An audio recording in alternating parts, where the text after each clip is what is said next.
Labor. Employees. Employers. Contract. Laws. Benefits. Ano nga ba ang labor law? Bakit nga ba ito mahalaga? Ano nga ba ang karapatan natin bilang mga employees at ano naman ang mga responsibilidad ng mga employers? Bago natin talakayin kung ano nga ba ang labor law, atin munang bigyang kahulugan kung ano ang labor. Ang labor ay pwede maging work, employment, physical or mental effort, at pwede rin siyang makonsider as property under the 1987 Constitution, Article 3, Section 1 to Bill of Rights. It states that no person shall be deprived of life, liberty, or property without due process of law. Nangangahulugan lamang po ito na hindi pwedeng basta-basta tanggalin ang ating mga trabaho without due process of law because employees have the rights to their work. So ano nga ba ang labor law? The labor law or labor code of the Philippines stands as the law governing the employment practices and labor relations in the Philippines. The decree that enacted the Labor Code on May 1, 1974 by President Ferdinand Marcos was the Presidential Decree Number 442. It is a decree instituting a labor code, thereby revising and consolidating the labor and social laws to afford protection to labor, promote employment and human resources development, and ensure industrial peace based on social justice. Basically, the labor law prescribes the rules for hiring and termination of employees, the conditions of work including the maximum work hours and overtime, employee benefits such as the holiday pay, 13th month pay and retirement pay, and etc. Ang tanong, bakit nga ba natin ito mahalagang pag-aralan? First, understanding the labor code allows us to know our rights as an employee, which enables us to speak up when we are treated badly in a workplace. Kapag alam mo ang rights mo, maaari kang mag-demand sa iyong employer ng safe working environment free of discrimination. Dapat alam mo na sapat ang iyong kinikita or yung minimum wage, may decent working hours, employment security, at dapat pantay-pantay ang trato sa inyo sa inyong workplace, regardless of your age, gender, race, ethnicity, and religion. Second, the labor law also recognized the right of employers to regulate all aspects of employment, including the freedom to prescribe working assignments, working methods, supervision of their work, layoff and discipline, and dismissal and recall of workers, but not the unlawful termination of employees. At dito na pumapasok ang employer-employee relationship. Kapag na-establish na ang ganitong relationship, hindi na basta-basta matatanggalan ng isang trabaho ang isang empleyado without just or authorized causes. Basically, ang employer-employee relationship is an agreement binding both employer and employee, which is also known as the employment contract. At ngayon, dumako naman tayo sa constitutional provisions pertaining to labor, specifically in Article 13, Section 3 of the 1987 Constitution. The state shall afford full protection to labor, local and overseas, organized and unorganized, and promote full employment and equality of employment opportunities for all. It shall guarantee the rights of all workers to self-organization, collective bargaining, collective negotiations, peaceful concerted activities including the right to strike, security of tenure, just and humane conditions of work, living wage, and participate in policy and decision-making processes affecting their rights and benefits as may be provided by law. The state shall promote the principle of shared responsibility between workers and employers, and the preferential use of voluntary modes in settling disputes, including conciliation, and shall enforce their mutual compliance therewith to foster industrial peace.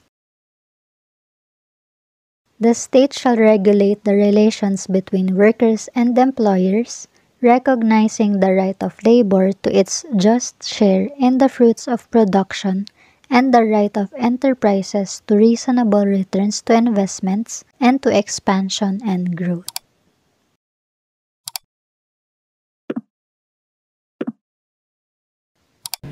We are now going to define learners and employee. Learners are persons hired as trainees in semi-skilled and other industrial occupations which are non-apprenticeable and which may be learned through practical training on the job in a relatively short period of time, which shall not exceed for 3 months. Employee is a person who works under a payroll of a company, generally paid on a monthly basis as a salary. Now, employees can be further divided into as regular, permanent, and contractual employees. Now, here are the types of employees, mainly full-time, part-time, seasonal, temporary, list, contractual, and what we call pakyawan or by-the-job employees. Now for the types of employee, firstly we have the full-time employees or the regular ones, in which a person works a minimum number of hours defined as such by their employer. Full-time employees often comes with benefits that are not typically offered to part-time, temporary, or flexible workers. This is such as the annual leave, sick leave, and health insurances. Now for the part-time employees, they are the individuals who work less than 40 hours a week and are typically paid by the hour rather than salary. These employees are still considered legitimate employees of a company, but may not be eligible for benefits. Now let's proceed to the seasonal employees. These are the people who are hired based on the seasonal needs of a company. For example, a retail company may hire 10 seasonal employees to cover the increase in business during peak seasons, such as the summer months and holidays. Now for the temporary employees. They are the ones who are hired on a temporary basis, often for a set period of time such as 6 months. They may also be hired to work on a specific project and stop working for the company when the project is complete. Employers can hire temporary employees directly or can go through a staffing agency to find employees that fit their needs. Leased employees are an individual who is hired by a staffing agency and then leased out to an organization to complete a specific job. They typically work with the company they are leased to for a year or longer. While still considered an employee, leased workers are on the payroll of the staffing agency and also receive any benefits through the employment agency rather than the organization they are working for. Contractual employees are part of contingent workers like interns and consultants. They are the person who is retained by an organization for a set period of time to perform a specific task or duty. It is how much the contract worker will be paid is also predetermined and may be paid before, during, or after the worker has completed their job. Lastly is the pakyawan, or by-the-job employees. This another popular pricing method that Filipino handymen normally employ is what we call pakyawan or by-the-job pricing. In this pricing method, the handyman would normally quote a fixed labor rate to complete the job specified by the client. For example, the handyman and the client agreed on a 100,000 contract. This is when the handyman will put a fixed labor rate to its employees for the job that they've put through.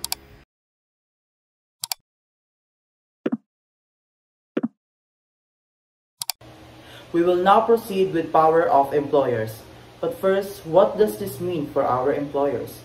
Subject always to disagreement and all applicable laws, the employer shall have the power and authority to review all work performed by the employee and to determine standards of performance, provided always that the employer's exercise of such power and authority shall be reasonably done in good faith and be consistent with its prior practice. The employer and the employee wish to confirm their relationship upon the terms and conditions as provided in this agreement. Power to select or hire. It is the right of an employer to hire its own employees.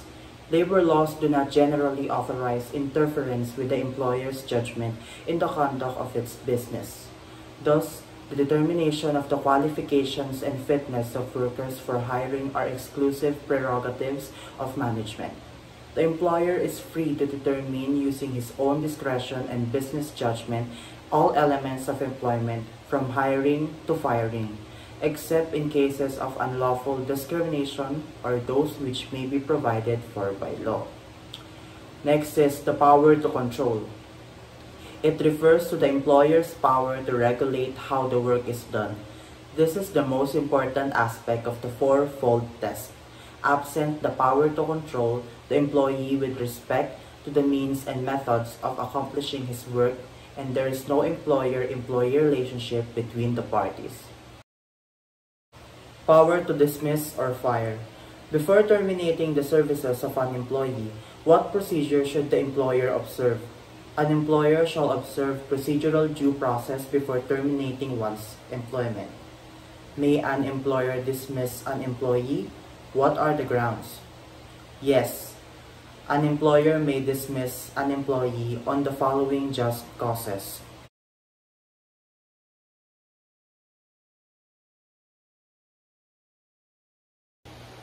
So the three-letter ruling refers to a certificate from the employer specifying the dates of an employee's engagement and the termination of his or her employment and the type or types of work in which he or she is employed. For purposes of this advisory, an employee whose employment is not yet terminated may also ask for a certificate of employment. Article 100 states that prohibition against elimination or diminution of benefits, nothing in this book shall be construed to eliminate or in any way diminish supplements or other employee benefits being enjoyed at the time of promulgation of this code.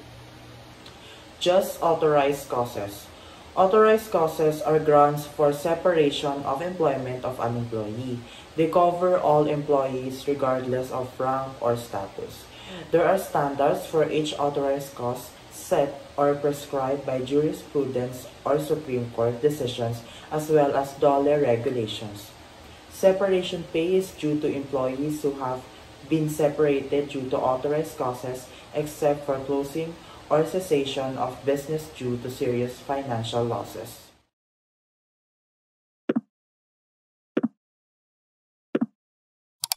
The employment contract. First, let us identify what is an employment contract.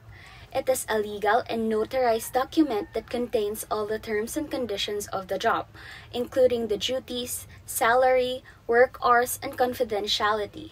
But is issuing an employee contract necessary? It is not required by the government, but yes, the contract is essential. It contains all the provisions you want to set with your future employee. There are different types of employment contract. First, we have the permanent employment contract. It is a contract that will not expire but will remain valid until either employer or the employee chooses to end the contract. It is applicable to employees who work regular hours and are paid a salary or are paid on an hourly rate. Next, we have the fixed-term contract. This employment contract is made between an employer and an employee working for a specific term or period. There are no limitations on the period of employment for fixed-term employees according to the Philippine Labor Code.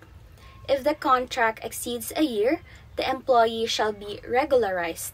An employer recruits an employee for a limited period of time, and a contract is only possible for the performance of a specific and temporary task. And then we have the casual employment contract. According to Article 295 of the Labor Code, a casual employee is neither regular, project-based, or seasonal. They accept a job offer knowing there's no firm advance commitment to ongoing work. They engage in an employment contract where they have a flexible working arrangement but no paid leaves. The requirements under the casual employment arrangement are the following. First is the employee should perform work that is incidental to the usual business of the employer. Next is that the employer must communicate the time of the probationary employee's engagement, or he will be categorized as a regular employee. Next, we have the labor-only contract. This refers to an arrangement where the contractor or subcontractor merely recruits, supplies, or places workers to perform a job or work for a principal. This is according to Section 5 of the Labor Code. But why is this prohibited? It is prohibited because it's an arrangement where, first, the contractor or subcontractor does not have investment in the form of tools, equipment, machinery, supervision, work premises, among others. Second, the contractors or subcontractors' employees recruited and placed are performing activities which are directly related to the main business operation of the principal.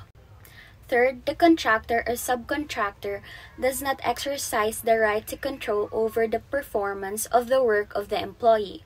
A labor-only contractor is one which presents itself as an employer, even if it does not have capital to run a business or capacity to ensure that its workers are paid their wages and other benefits as prescribed by the law. It cannot independently undertake to perform a subcontracted job or service. Next, we have the job-only contracting. It is an arrangement where a principal agrees to put out or farm out with the contractor or subcontractor the performance or completion of a specific job, work, or service within a definite or predetermined period, regardless of whether such job, work, or service is to be performed or completed within or outside the premises of the principal. A person is considered engaged in legitimate job contracting or subcontracting if the following conditions concur. First, the contractor carries on a distinct and independent business and partakes the contract work on his account under his own responsibility according to his own manner and method, free from the control and direction of his employer or principal in all matters connected with the performance of his work except as to its result. Next, the contractor has substantial capital or investment. Third, the agreement between the principal and the contractor or subcontractor assures the contractual employees entitlement to all labor and occupational safety and health standards, free exercise of the right to self-organization, security of tenure, and social welfare benefits. The question is it legal to perform a job-only contract? The answer is that job contracting is valid and recognized by the law, while labor-only contracting is prohibited. The other employment is the probationary employment. What does it mean to be a probationary employee? Probationary employee has probationary periods, which is used when hiring new employees or promoting employees into a new position. It is the time to assess whether the new hire or newly promoted employee is a good fit for the position, to evaluate the employee's competence and qualification. This usually takes up to 3 to 6 months. Next, we have the project employment. It is defined when an employee is hired for a specific project or undertaking. It is an agreement made by employer and project-based employee that must contain the following. First is that the full details of the project, which is the scope and the date of completion. Next is that task that the project employee should carry out. Next, we have the seasonal employment. It is where an employee is engaged to render work during a given season. It is almost similar to project employment, and the scope of work is also seasonal or periodic, preventing the employee from attaining the regular status. If hired as a regular seasonal employee, employees have the right to demand work during the regular season. If the employer does not comply, they may be liable for illegal dismissal.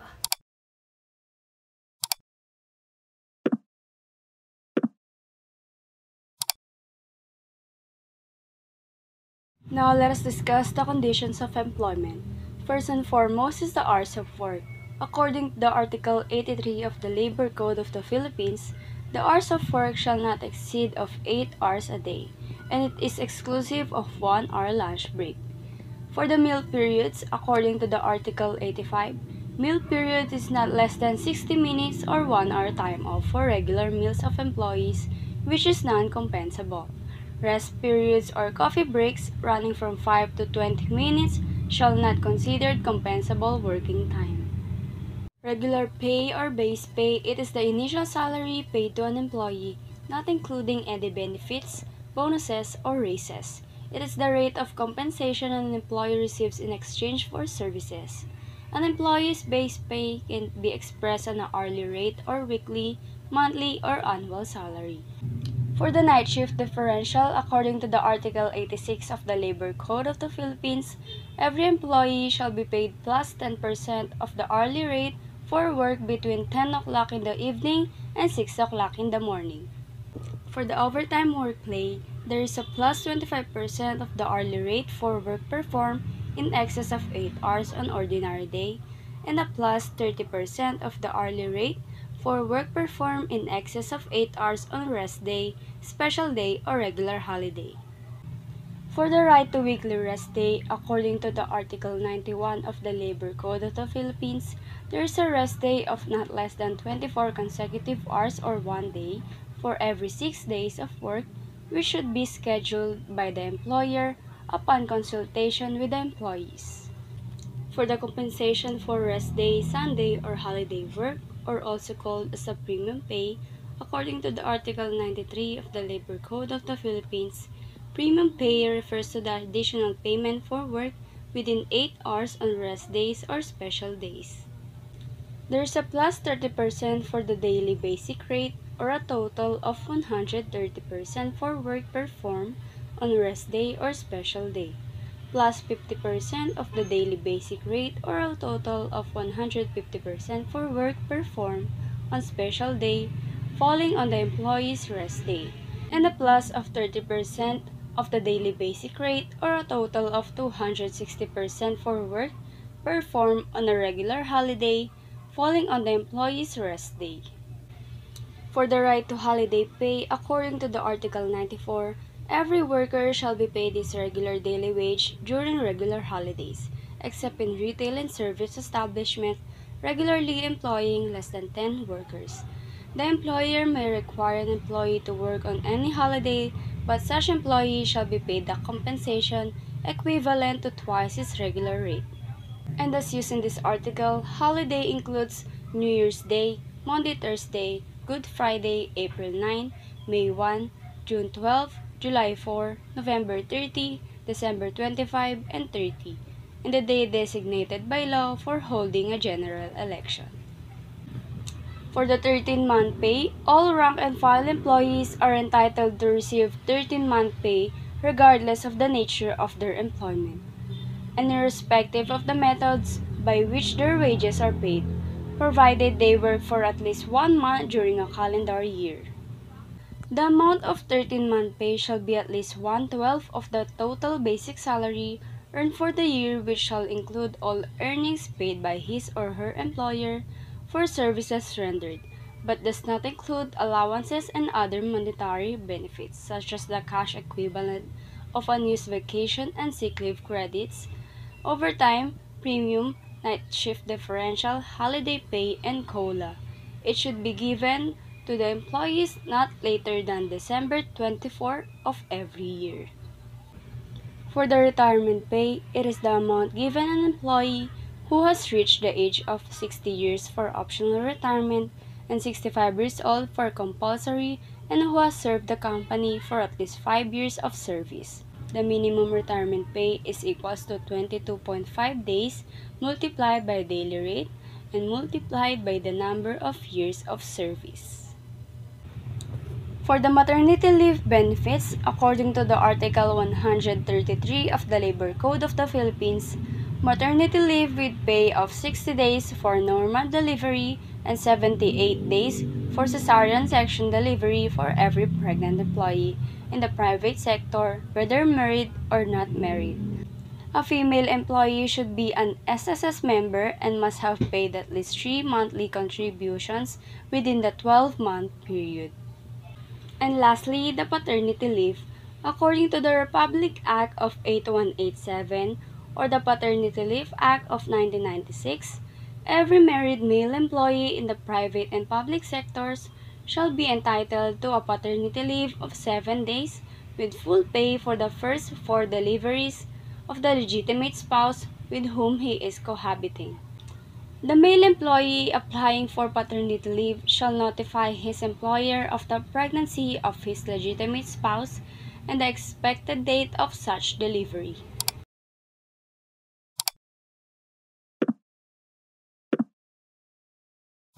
Under the Labor Code of the Philippines, employees are entitled to monetary benefits such as minimum wage, 13-month pay, separation pay, which is given to employees terminated from the company.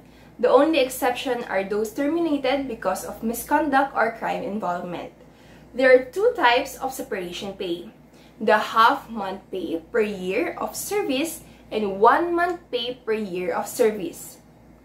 There are also the retirement pay, insurance, leave benefits that include service incentive, leave in Article 95 of the Labor Code that says that an employee who has worked for a year is entitled to 5 seals with full pay. This can be used for vacation leave or sick leave. Parental leaves. There are 3 types of parental leaves: maternal, paternal, and solo parents. Special leave benefits for women. There are 2 types: Magna Carta for women, leave for women and their children who victims of violence. Bereavement leave. This is a 3-day additional time off from work to mourn for the death of immediate family members. De minimis benefits. These are either relatively small amounts of money or leave credits that are optional for employers to grant. Other than this is overtime pay, among many others. In addition, the Labor Code also requires employers to become members of Pag-ibig Fund, PhilHealth, and SSS, as well as remit monthly contributions on behalf of their employees to these government offices. This ensures that employees have access to affordable housing finance, health insurance, and social security benefits as mandated by the law. Pero sino ba ang pwede makakuha ng mandatory employee benefits? All employed persons under the age of 60 who earn a monthly income of more than 1,000 pesos are required to contribute to the Pag-ibig Fund, PhilHealth, and SSS.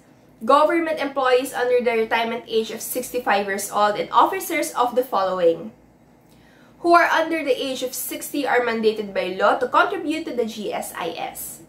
So both private and government employees must contribute to the Pag-ibig Fund and PhilHealth.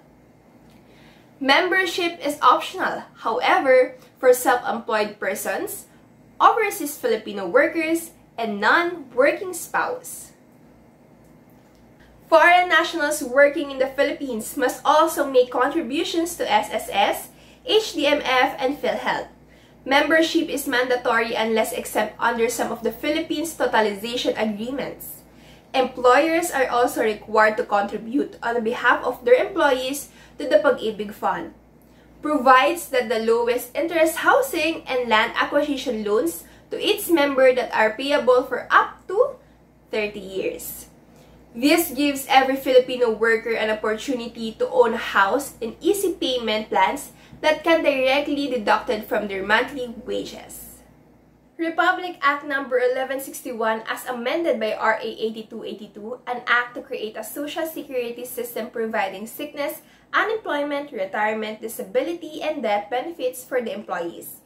all employees hired by private companies are required to become an SSS member. This system aims to protect its member when they are unable to work, such as sickness, disability, maternity, old age, and death, or other such contingency not stated but will result in loss of income or result of financial burden. The amount of SSS monthly contribution is determined from the actual monthly salary an employee receives. 30% of total monthly contribution is deducted from an employee's salary, while 70% is subsidized by the employer. Members are required to contribute a certain amount depending on their salary coverage in the SSS, shall be compulsory upon all employees, including kasambahay or domestic workers not over 60 years of age and their employers, provided that any benefits already earned by the employees under private benefit plans existing at the time of the approval of this act shall not be discontinued, reduced, or otherwise impaired. Spouse who devote full time to managing the household and family affairs, unless they are also engaged in other vocation or employment which is subject to mandatory coverage, may be covered by the SSS on a voluntary basis. Coverage in the SSS shall be compulsory upon all sea-based and land-based OFWs as defined under Republic Act 8042. Otherwise known as the Migrant Workers and Overseas Filipinos Act of 1995, as amended by RA number 122, provided that they are not over 60 years of age. Other than this is the self-employed, including but not limited to all self-employed professionals, partners and single proprietors of business, actors and actresses, directors, scriptwriters, and news correspondents who do not fall within the definition of the term employee. In the Section 8 of this Act, professional athletes, coaches, trainers, and hockeys, and individuals, farmers, and fishermen. Here are the summary of the SSS benefits. It is also stated here the qualifying conditions and amount of benefits: sickness, maternity, disability, retirement, death, funeral, unemployment benefit, and employees' compensation program.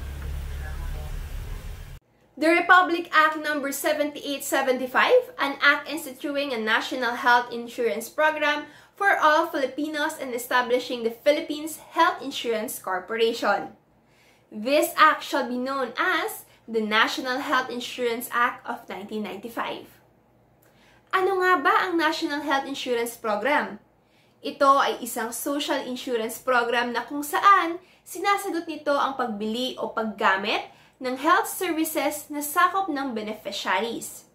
Layunin rin ito na makapagbigay ng health insurance coverage kung saan sinisigurado na may access ang lahat ng mamamayang Pilipino na magandang kalidad ng healthcare services. For PhilHealth, all employees are required to be contributors of this service. Members are given health and hospitalization subsidies should they or a dependent be hospitalized. Monthly contributions are based on actual employees' monthly salaries, and the amount of employee contribution is matched equally by the employer. Under the Universal Health Care Law, all Filipino citizens are automatically eligible to avail the government's health benefits package. Though not all Filipinos are registered in the PhilHealth database, they may still benefit from PhilHealth coverage at the point of the service. The PhilHealth benefits include inpatient benefits, outpatient benefits, C benefits, and SDG related. Pag-ibig, also known as Home Development Mutual Fund. Pag-ibig is another form of national savings program and the financing office for affordable shelter. Again, the total contribution is shared between you and the employer. The highest compensation per month subjected to Pag-ibig contribution is 5,000 pesos, and it means that the employer and the employee will pay 100 pesos each as the maximum contribution. Pag-ibig lets you have the following benefits: housing loan, multi-purpose loan, calamity loan, and security savings. An individual at least 18 years old above but not more than 60 years old may register with the fund under voluntary membership. However, said individual shall be required to comply with the set of rules and regulations for Pag-ibig members, including the amount of contributions and the schedule of payment. And this is the end of our episode. Marapat lang na alam mo ang iyong karapatan bilang isang manggagawa. Sabi nga nila, iba ang may alam.